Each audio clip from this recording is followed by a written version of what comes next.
À moins de 20 km de Ziguinchor, le village de Brin, dans la commune d'Enampor. La localité abrite depuis 5 ans un écomusée. Sur le site digne d'une ferme intégrée, c'est un couple d'Autriche qui souhaite la bienvenue. Ce musée est né de l'initiative d'une Française qui, en visite dans le village de son mari, est tombée sous le charme de la culture Diola. Quand elle est arrivée ici, elle a beaucoup aimé. Et elle a rencontré aussi des anciens, des générations du papa de son mari qui lui ont bien accueilli. À partir de là, elle a essayé de chercher des objets. Ici, il n'y avait pas beaucoup.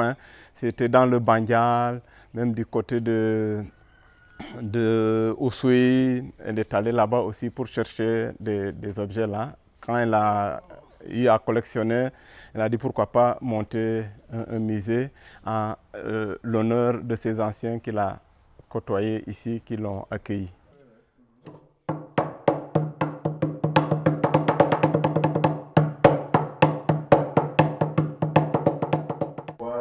L'exposition s'ouvre sur l'habitat Diola avec tout le processus de construction d'une casa impluvium, l'architecture traditionnelle de cette contrée.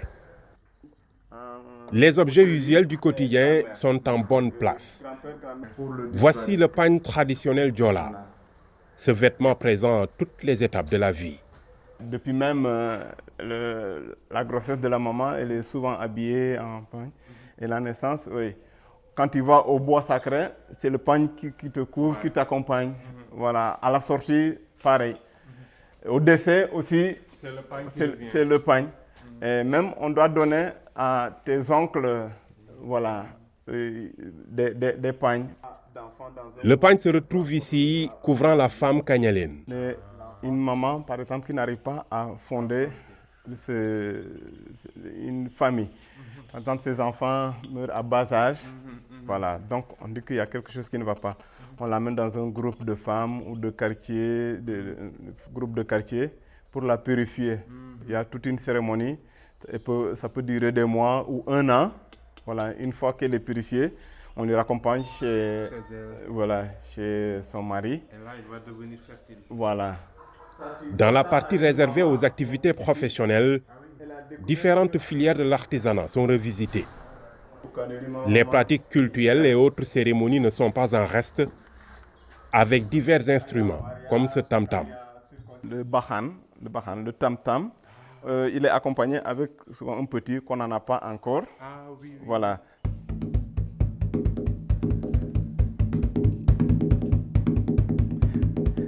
Donc on danse, et les femmes ont ça, les claquettes. Ah, ok. Comme pour applaudir. Voilà, c'est pour applaudir. Et sinon, c'est la clochette. Oui. Ok. Et là, il y a les flûtes. Ça, c'est tout. À travers les objets exposés, l'écomusée raconte aussi en filigrane l'histoire de familles emblématiques distinguées à travers de hauts faits. Cette amulette, censée rendre invincible, appartenait à un grand guerrier des années 1800. Il s'appelait Alambadjo. Son petit-fils sur cette photo était un grand champion de lutte de son vivant. Il avait tenu à bénéficier d'obsèques traditionnelles à sa mort. Marcel Calixte Sagna a accepté de reconstituer le cercueil traditionnel en notre présence. Il est fait à base de feuilles de rognier. Nous, on l'appelle Aonda. C'est l'enterreur, quoi. Ouais, c'est pas n'importe qui fait ça. Ouais, quand il y a ceci là, quand il y a un décès, on les fait appel. Ils viennent, ils font le cercueil, ils l'attachent bien, et après c'est eux-mêmes qui enterrent. Mais chez nous, c'est moi Djarbat, quoi. Voilà. C'est le neveu qui descend dans le trou. Ce cercueil est utilisé dans la religion traditionnelle avec quelques différences suivant les ethnies et les terroirs. Et après l'enterrement, au fur et à mesure qu'on remet le sable, on le coupe en miettes, on met dedans. Ouais, ça là, ça ne revient pas à la maison. Ouais, avec le défunt. Ouais. Pour le responsable du musée, c'est une importante pièce qui vient d'être acquise. En fait, avant de le confectionner, il a fallu faire une enquête d'abord pour voir, parce qu'on a hésité, pour ne pas que les gens pensent qu'on n'a pas respecté le deuil. Voilà, il a fallu faire des enquêtes dans le village, voir les anciens et même les villages environnants où ça concerne la même culture. Voilà, aujourd'hui, je sais que si Marie Bassène était là, elle allait faire des pas de danse. La mise en place de ce musée a nécessité plusieurs années de recherche et de collecte d'objets. Il s'érige aujourd'hui en vitrine de la culture et de la vie traditionnelle Diola.